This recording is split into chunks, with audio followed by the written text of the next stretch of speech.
What is up, guys? Richie from 04 Mach 1 Speed, another video review. I got this flashlight for Christmas as well, along with the WLS4 that I just did a review on. Not sure which one I'm going to post first, but... So this is the Nitecore EC25 Cobra. This flashlight has been out for actually a couple years, and if I'm not mistaken, I think it came out around the same time the Nitecore EA4 came out. Not the EA41, the EA4. So this flashlight's been out for a couple years, but there's a couple specific reasons why I wanted this flashlight.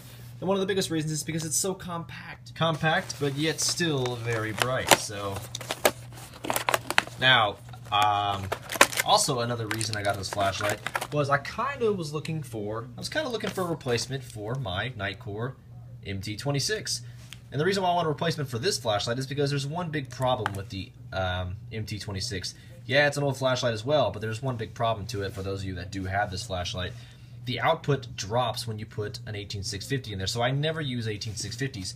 I always use LiPo4, lithium iron phosphorus batteries, or 16340s, or any type of 3 volt or 3.7 volt cell, simply because the output increases. And the second I stick an 18650 in there, the output drops nearly 150 lumens.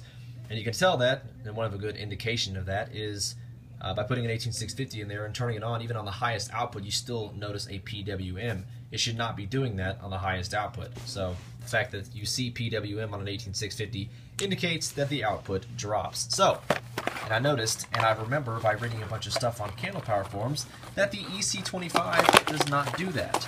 So you get an output of 860 lumens on whatever battery configuration you use, whether it be 18650 or two CR123s. Not to mention the fact that it's a lot more compact than the MT26, and it just looks cooler. So even though it's a couple years old, I recommend getting one if you want one, because they're freaking awesome. Alright, so packaging, of course, comes with a lanyard, spare O-rings, belt clip. Now, I found one big problem with this flashlight. The only con to it is it was kind of silly to have a clip or even use the clip with this flashlight. For those of you that are watching and may even use the clip, you might run into the same problem I have. You put the clip on there, you put it in your pocket, this button gets pushed very easily and it can be turned on in your pocket without you even knowing. You can lock out the flashlight to keep that from happening, but unfortunately, if you need to use it in a very fast tactical situation or any time you need to use the light very fast, you have to unlock the flashlight. So the clip itself to me is kind of useless. I don't use the clip, I'm not going to use the clip, so it's going to be more of a back pocket light. But size comparison, it's very, very small flashlight, very small. XML U2 emitter, smooth reflector, a little more shallow than the MT26. Now the MT26 is actually older than the EC25, I believe. But machining, of course, is fantastic. Button feels great, feels solid. It does have the same exact interface as all of the E series, Explorer series, EA41, EA8, EA4, even all the Nitecore TM series have the exact same interface. The interface on these buttons, I noticed that Nitecore pretty much uses the same interface on pretty much all of their button flashlights. Kind of like a shutter technology. You halfway push it down, it goes into whichever mode you had it on, from first to fourth mode. And then the fifth mode, which is the highest mode, would be clicked all the way down. It does have momentary activation.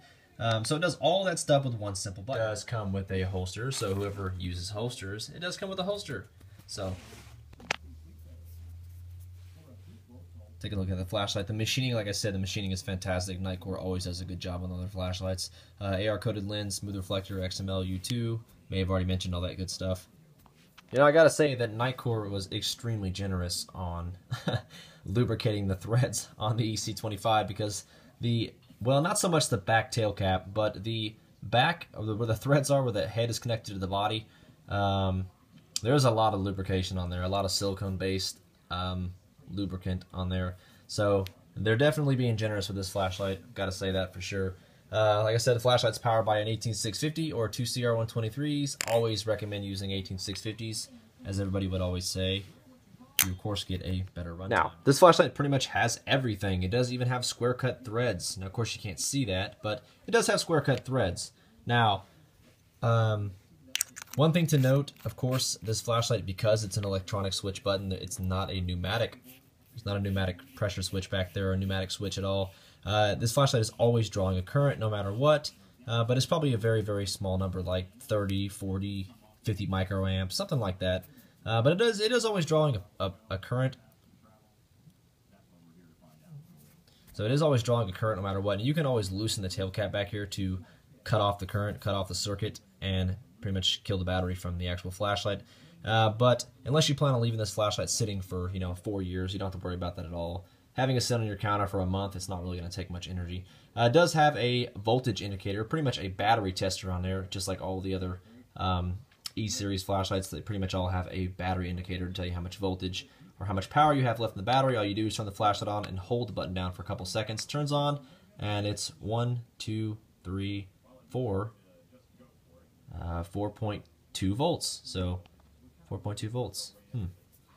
That's weird. I've been using this flashlight for a while with the same battery. The voltage is still 4.2. Interesting. The blue blinky light on here, it's actually very bright. It's very visible. So, alright, so the interface. Now, if you lightly tap the button, it'll go into there we go. Go from 1, 2, 3, 4 brightness levels, and then turn it off, turn it all the way back on. Just click it all the way down. It goes into the highest output of 860 lumens. This flashlight is not governed by PWM, so there is no annoying pulsing that you see coming from the flashlight. Nothing but high-end circuitry and all that good stuff. So now it does have momentary activation. You can hold it halfway down for whichever mode you had it on last on the lower settings, and then as soon as you let off, it turns off.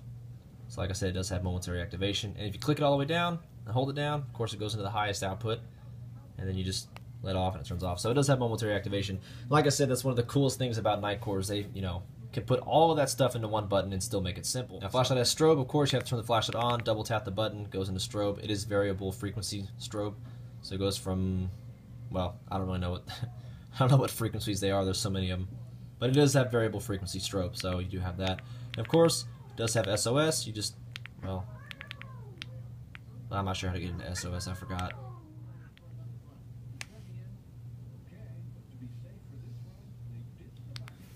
And then I'll take this one outside and do some video beam shots of this as well at night so you guys can see how bright this thing is. So this thing is a bright little flashlight. For as compact as it is, I got too many flashlights. You ever find yourself going to work or going to hang out with some friends and thinking to yourself, I need to bring a flashlight with me. I gotta have a flashlight. I gotta have me an EDC. But then you realize that you're obsessed with flashlights and you can't quite seem to figure out which one you should bring.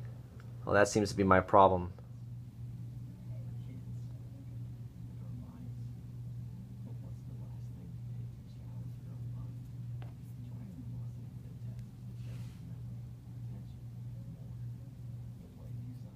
Alright, so that is the Nitecore EC25 Cobra.